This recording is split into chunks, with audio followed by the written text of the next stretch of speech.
Jane Mansfield. April 12, 1957. Romanoff's The Beverly Hills hotspot is packed with Hollywood royalty. The occasion? A dinner honoring Italian screen siren Sophia Loren. But when Jane Mansfield strides in, all eyes shift. Her dress, a skin-tight satin number with a neckline plunging into the stratosphere, leaves little to the imagination. Then, with perfect timing, she leans forward. Flashbulbs pop. Right beside her, Sophia Loren's reaction is frozen in time. Her wary gaze locked on Mansfield's daring display. Decades later, Loren would admit, "I was afraid her dress would blow, boom, and spill all over the table." Some insist the moment was a spontaneous wardrobe risk, but others believe it was a masterclass in publicity, Mansfield's specialty. She wasn't just an actress, she was a walking headline. Take the 1955 Warner Brothers press event for Underwater, a film she wasn't even in. As reporters mingled poolside, Mansfield made her move, diving in and wearing a red lame bikini. Right on cue, the top accidentally slipped. Cameras clicked, and the next morning her image was everywhere. The stunt worked. Soon, Playboy came knocking, and Hollywood took notice. Then there was her flair for romance-fueled gossip. Mansfield understood that nothing grabbed tabloid attention like a whirlwind engagement. Rumors swirled that she once flaunted a diamond ring, letting speculation run wild about a mystery fiancé. No wedding ever materialized, but the headlines didn't stop. Even her ever-present Chihuahua Galena became part of the act, an accessory as recognizable as her platinum curls. Not everyone was impressed.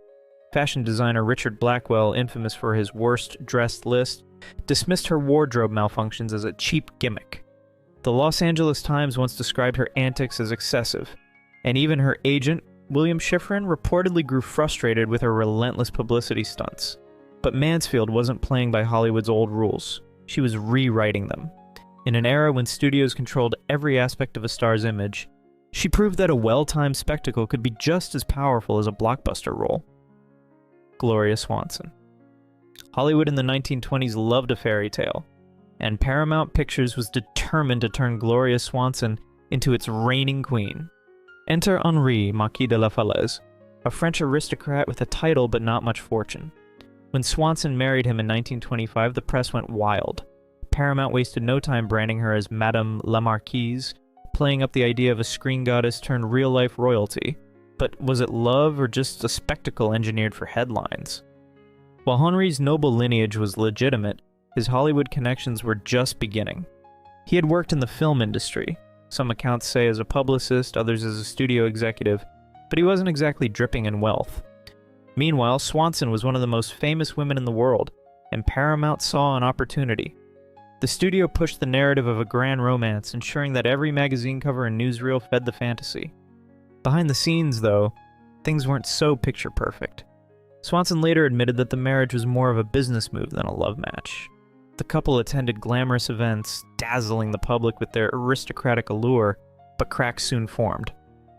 By 1930, the marriage was over. Swanson dismissed it as part of the business, a rare moment of honesty about how Hollywood manipulated personal lives to keep the cameras flashing. The stunt worked. Swanson remained an A-list sensation, and Henri leveraged his newfound Hollywood status into a career as a director. Even after the marriage crumbled, the legend of Madame la Marquise endured, proving that in Golden Age Hollywood, a well-crafted illusion was sometimes more valuable than a reality. William Castle. It's 1958, and moviegoers lining up for Macabre are met with an unusual offer, a life insurance policy courtesy of Lloyd's of London. The mastermind behind this stunt? William Castle, the self-proclaimed king of cinematic gimmicks. He promised to pay out $1,000 if anyone perished from fright. Predictably, no one did. But the headlines wrote themselves, and the film, made on a shoestring budget, pulled in millions. Castle wasn't just selling tickets, he was selling an experience. For The Tingler, in 1959, he rigged select theater seats with hidden buzzers, shocking unsuspecting viewers at key moments. He called it Percepto. An audience is played right into his hands. Some shrieked, others bolted for the exits. To heighten the hysteria, Castle staged an announcement mid-screening, urging patrons to scream for their lives to break the creature's grip. And just for good measure, he planted nurses in the lobby. Not real medical staff, but costumed actors, fueling the illusion of impending danger. Then came House on Haunted Hill, where Castle unleashed Emergo, a glowing skeleton that soared over the crowd at the film's climax. But some whisper he went even further, allegedly hiring actors to faint mid-show, sending real audience members into a frenzy. Whether true or just another Castle myth, the chaos only added to the spectacle. Castle's antics weren't just gimmicks, they were psychological warfare, turning moviegoing into an event. Decades later, filmmakers like John Waters would hail him as a pioneer of showmanship. In an era where hype often outshines the product, Castle proved that sometimes the illusion is just as important as the film itself. Howard Hughes. Howard Hughes didn't just make movies, he made headlines. When he set out to film Hell's Angels in the late 1920s, he wanted the most breathtaking aerial combat scenes ever put on screen.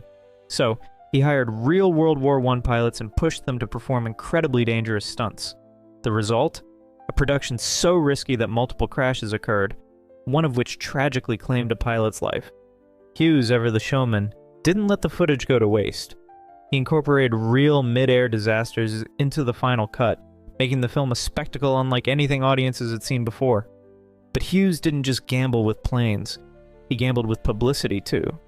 He was known for pulling off audacious stunts to keep his name in the papers. One story, though unverified, claims he once faked a mechanical failure mid-flight, forcing an emergency landing in a crowded field. As reporters rushed in expecting a catastrophe, Hughes emerged unscathed, flashing his signature cool demeanor. Whether or not the stunt was staged, it only fueled his legend as a fearless aviator who regularly brushed against death. Then there were his high-profile romances. Hughes was linked to some of Hollywood's most glamorous leading ladies, Jean Harlow, Katharine Hepburn, Ava Gardner. But were these relationships genuine, or carefully curated publicity plays? Some insiders whispered that Hughes strategically leaked details to the press, ensuring his love life kept him in the headlines. Whether true or not, his reputation as the ultimate playboy mogul only grew with every new romance. And then came his final act. The transformation from Hollywood's most eligible bachelor to its most elusive recluse. As Hughes withdrew from public life, holed up in darkened hotel rooms issuing bizarre memos to his staff, the media frenzy only intensified. His eccentricities became part of his mystique, turning him from a mere mogul into an enduring enigma. In Hollywood, mystery sells, and Hughes, whether by design or descent into obsession, became its most captivating mystery of all. Joan Crawford. Joan Crawford didn't just endorse Pepsi, she practically turned Hollywood into an extension of its marketing department. After marrying Pepsi-Cola executive Alfred Steele in the mid-1950s, she became the brand's most glamorous ambassador, weaving it into her films, public appearances, and even her personal demands. On set, she allegedly insisted that Pepsi be stocked in her dressing rooms and, in some cases, prominently placed in scenes. While no studio contracts confirmed that directors were required to feature the brand, Crawford's influence was undeniable. Her mere presence often meant Pepsi followed. Her devotion wasn't just for show. By the early 1960s, she claimed to have traveled over 800,000 miles for Pepsi, attending corporate events, factory openings, and board meetings with the same intensity she brought to her film roles. Whether that exact mileage was logged is unclear, but there's no doubt she was a tireless promoter. At one event in Italy, she reportedly changed outfits a dozen times in a single day, because if she was representing Pepsi, she was going to do it in full Hollywood glamour. Then there's the infamous River House incident. When Crawford applied to live in the elite New York apartment building, she was reportedly rejected. Some claim it was due to her Hollywood background. Others whisper that a former Coca-Cola executive on the board had a personal grudge. In response, a massive Pepsi billboard soon loomed across the East River, directly in view of the building. Now the truth? That sign was already there. But once the story took off, it became part of Crawford's legend. A woman so devoted to Pepsi that she would use it as a weapon of revenge. Even after Steele's passing in the late 1950s, she refused to step away, securing a position on Pepsi's board and continuing her relentless promotion for over a decade. But by the early 1970s, the company forced her into retirement, bringing an end to one of the most unusual celebrity brand partnerships in Hollywood history. Whether she was a marketing mastermind or simply the most committed spokesperson of all time, one thing was certain. Joan Crawford didn't just drink Pepsi, she was Pepsi. Errol Flynn. Picture this, Errol Flynn, Hollywood's most infamous swashbuckler, spinning tales so wild they blurred the line between fact and fiction. He didn't just play adventurers on screen, he wanted the world to believe he lived like one. His autobiography painted him as a smuggler, a treasure hunter, even a fugitive in the South Seas. But was any of it true? Historians doubt it, yet Flynn leaned into the myth, letting the press run wild with the fantasy. Then came the whispers. Affairs with European royalty, secret rendezvous in exotic locales. His publicist never confirmed or denied a thing, letting the mystery fuel his allure. And when scandal struck in 1942, it should have ended his career. Instead, his trial only made him more infamous. The phrase "in like Flynn" became shorthand for his escapades, and despite the controversy, his films kept raking in money. By the time he passed in 1959, Flynn had cemented his place as Hollywood's ultimate rogue. His antics, both real and fabricated, ensured he would never be forgotten. And in the end, wasn't that the whole point? Marlene Dietrich. World War II was raging, and Marlene Dietrich wasn't just entertaining troops, she was becoming a living legend. But was her image as the ultimate wartime siren entirely organic? Some whisper it wasn't.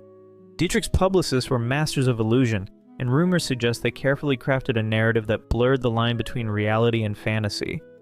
She was photographed draped over soldiers, laughing with officers, and gazing longingly at uniformed men, a perfect image of devotion. The press ran with it, painting her as the sweetheart of the Allied forces. Some reports even teased a romance with a high-ranking U.S. general, though no concrete evidence ever surfaced. Was it real, or just another Hollywood invention designed to keep her in the headlines? What is certain is that Dietrich's commitment to the war effort was no act. She performed relentlessly for Allied troops, sometimes just miles from the front lines, and her relationship with French actor Jean Gabin was well documented. Still, the carefully curated mystique turned her into more than a performer. She became a symbol of wartime passion and sacrifice. By the war's end, she wasn't just a movie star, she was an icon. American servicemen idolized her, pinning her photos in barracks and writing letters filled with admiration. And in 1945, the U.S. Army awarded her the Medal of Freedom for her service. A real honor, no publicity stunt required. Ramon Novarro. Hollywood in the 1920s thrived on illusion, and few stars embodied that better than Ramon Novarro. As MGM's resident heartthrob, he had the smolder, the charm, and the adoring fan base. But behind the scenes, the studio worked overtime to keep his image intact. Rumors about his personal life swirled, and in an era when leading men were expected to be dashing ladies' men, MGM wasn't about to let whispers of anything else derail their investment. The solution? A carefully curated love life, complete with stage dates and strategically placed photo ops. Novarro was frequently seen with glamorous actresses like Dorothy Janis and Myrna Loy, fueling speculation of imminent engagements. Some gossip columns even hinted at wedding plans, except, of course, no wedding ever materialized. Whether Novarro played along reluctantly or saw it as part of the job remains uncertain, but one thing is clear: Hollywood's obsession with controlling its stars was relentless. By the mid-1930s, as the industry transitioned to sound and Novarro's star began to fade, his contract with MGM quietly ended. Some speculate that his refusal to enter a studio-approved marriage played a role, though others point to shifting audience tastes and the inevitable turnover of silent-era stars. Whatever the reason, Novarro's legacy as one of early Hollywood's most captivating leading men remains.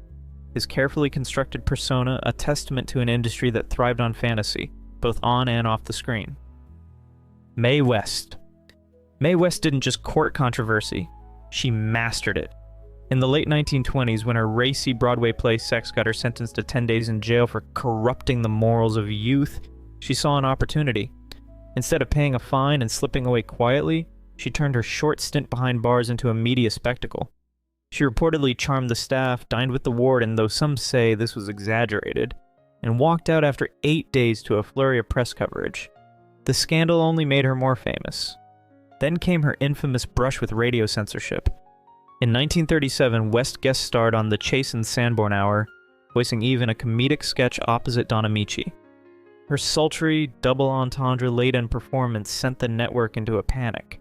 NBC banned her indefinitely, but West spun the controversy to her advantage, quipping that she was too hot for radio. The ban only fueled public intrigue, and her films saw a surge in popularity. She also knew how to weaponize censorship. When the Hays Code started cracking down on her films, she played into the outrage.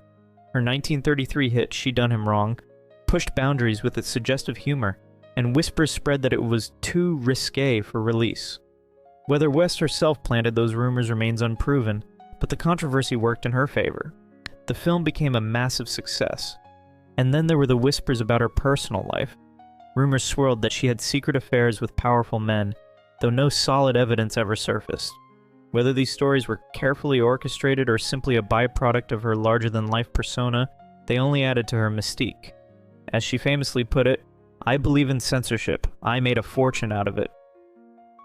Johnny Weissmuller. Hollywood in the 1930s thrived on spectacle, and no one embodied that more than Johnny Weissmuller, the Olympic champion turned silver screen Tarzan. When MGM needed to drum up excitement for a Tarzan premiere, they didn't just roll out a red carpet, they rolled out an elephant.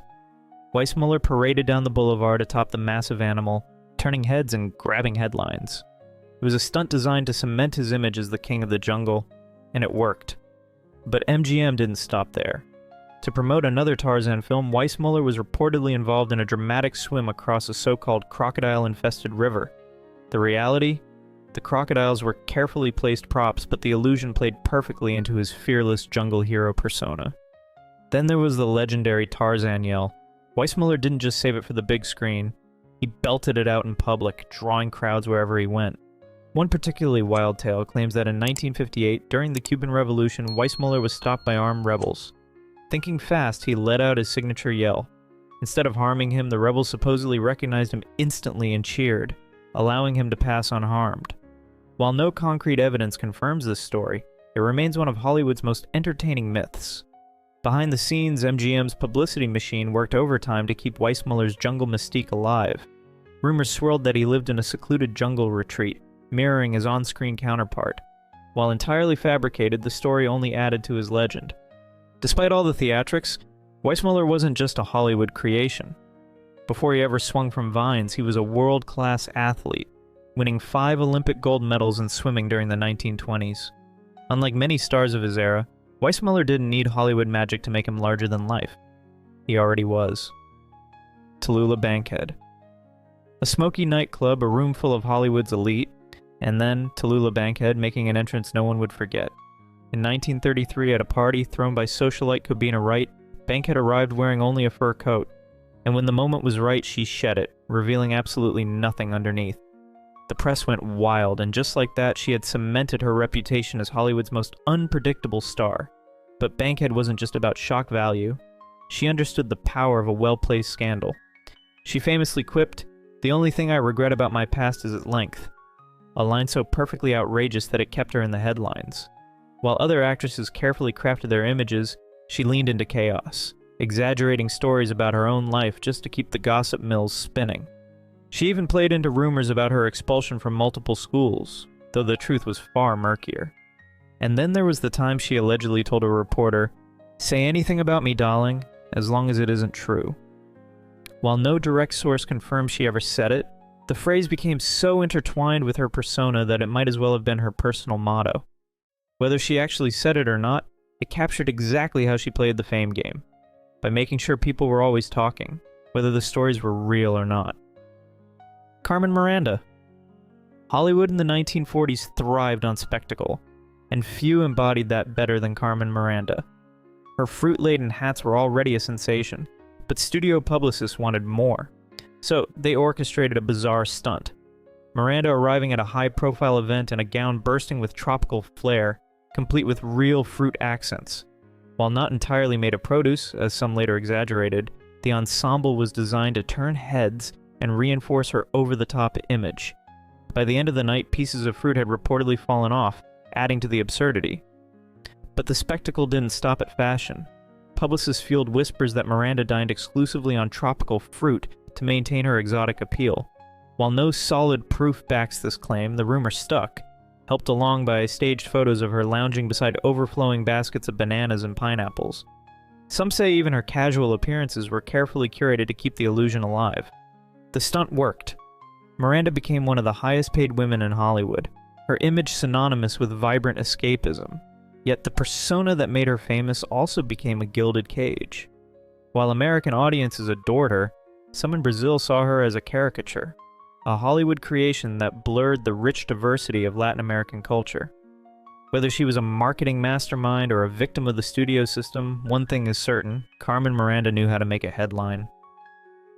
Robert Mitchum. It's 1948, and Robert Mitchum, Hollywood's reigning king of cool, just got himself arrested for marijuana possession. A career-ending scandal? Not even close. What happened next turned him into a legend. The bust went down on August 31st in Laurel Canyon, where LAPD raided a house and found Mitchum mid-smoke. He didn't put up a fight. Newspapers ran with a dramatic quote, "I'm ruined." But was he? Not by a long shot. Some historians argue the line was pure press invention, designed to make the story even juicier. RKO Pictures had a choice: bury the scandal or spin it. They chose the latter. Instead of distancing themselves, they let Mitchum's bad boy image take center stage. His mugshot was everywhere. Magazines, newspapers, even promotional materials. And Mitchum played along. When reporters asked about jail, he supposedly quipped, "It's like Palm Springs, but without the riffraff." While the quote lacks direct attribution, it only added to his rebellious mystique. Rather than blacklist him, the public was hooked. His film Rachel and the Stranger premiered just weeks later and became a box office success. Then came the real twist. In 1951, his conviction was overturned after evidence surfaced that the arrest had been a case of entrapment. LAPD had been cracking down on celebrities, and Mitchum was just one of their high-profile targets. Far from ruining him, the scandal cemented his image as Hollywood's ultimate rebel. Years later, he admitted, "That arrest was the best thing that ever happened to my career." And looking at the way it all played out, it's hard to argue with him. Jean Harlow. It's the 1930s, and Jean Harlow's platinum blonde hair is the hottest beauty trend in Hollywood.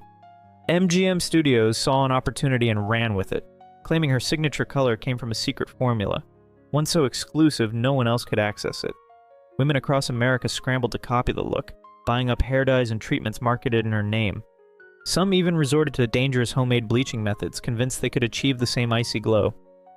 But behind the scenes, the reality was far less glamorous. Harlow's hair was the result of relentless chemical treatments: peroxide, ammonia, Clorox, and Lux soap flakes mixed into a harsh bleaching routine. Her hairstylist, Alfred Pagano, later admitted just how brutal the process was. Over time, the treatments left her hair brittle and breaking, forcing her to rely on wigs for certain roles. Despite the damage, Harlow denied using artificial treatments, famously telling a reporter she was a natural blonde. Fans believed the myth, and MGM kept the illusion alive, ensuring their star remained the ultimate platinum icon. Rumors swirled that Harlow slept in ice baths to maintain her hair's luster, though no evidence suggests MGM promoted this claim. Whether a studio fabrication or fan speculation, the tale only added to her mystique. Meanwhile, beauty experts warned of the dangers of extreme bleaching, but the allure of Hollywood perfection was too strong. MGM's stunt worked. Harlow's platinum locks became a symbol of old Hollywood glamour. But for countless women chasing the fantasy, the price was burned scalps and broken hair, all for a beauty ideal that never truly existed. Victor Mature. Victor Mature was no stranger to playing larger-than-life heroes, but when Paramount hyped Samson and Delilah in December 1949, they wanted audiences to believe he was just as fearless off-screen. The studio's publicity machine churned out tales of Mature wrestling a lion on set, an image that made for thrilling headlines. But the reality? A far cry from the biblical bravado they were selling. According to reports, the lion used in the scene was well-trained, though some sources whisper that it may have been sedated to ensure safety. Mature, however, wasn't taking any chances. He was famously uneasy around animals and allegedly muttered, nice kitty," as he edged toward the beast. DeMille, ever the showman, reportedly grew impatient with Mature's hesitation. Some accounts claim he snapped. "In all my years of picture making, I have not until now met a man who is 100% yellow."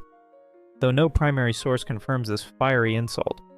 Hedy Lamarr, Mature's co-star, supposedly joked to gossip columnist Hedda Hopper that he wanted nothing to do with the lion, but whether she actually said this or if it was just Hollywood chatter remains unclear. Either way, the stunt worked. Audiences bought the image of Mature as a real-life Samson, and Samson and Delilah went on to dominate the box office in 1950.